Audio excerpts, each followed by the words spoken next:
এই আয়াতগুলোর উপর কিছু কথা আমি আপনাদের সামনে পেশ করতে চাই। তবে আজকে মনে করতে পারেন আজকে ওয়াজ না, আজকে ওয়াজ কিন্তু লেখছে ওয়াজ ও দোয়ার মাহফিল। মাগরিবের পরে ওয়াজ হয়েছে না, আরো ওয়াজ হবে, শেষে দোয়াও হবে, মাঝখানে এই আমি যতক্ষণ থাকবো এটা ওয়াজ না, এটা একটা ক্লাস। বলেন এটা কি ওয়াজ না? এটা মাথায় রাখেন আজকে কিনা, বলেন বলেন, এটা একটা ক্লাস। আমি একটা পড়া মুখস্থ করাবো আজকে ইনশাআল্লাহ। কি পড়া সেটা আসছে, আগে সাবজেক্ট কি একটু বুঝাই দেয়।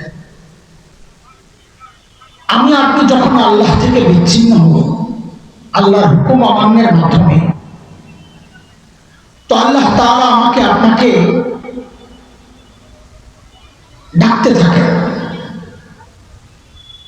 কি বলে, এর মানুষ তোর সব কিছু তো আমার দেওয়া, তুই আমার নাফরমানি কেন করতেছিস? কার কাছ থেকে কি পেয়ে তুই আমারই ভুলে, আমার থেকে তোকে কে বিচ্ছিন্ন করে, কে ঢোকায় ফেলে? এই কথাগুলো বলে আল্লাহ ডাকতে থাকে।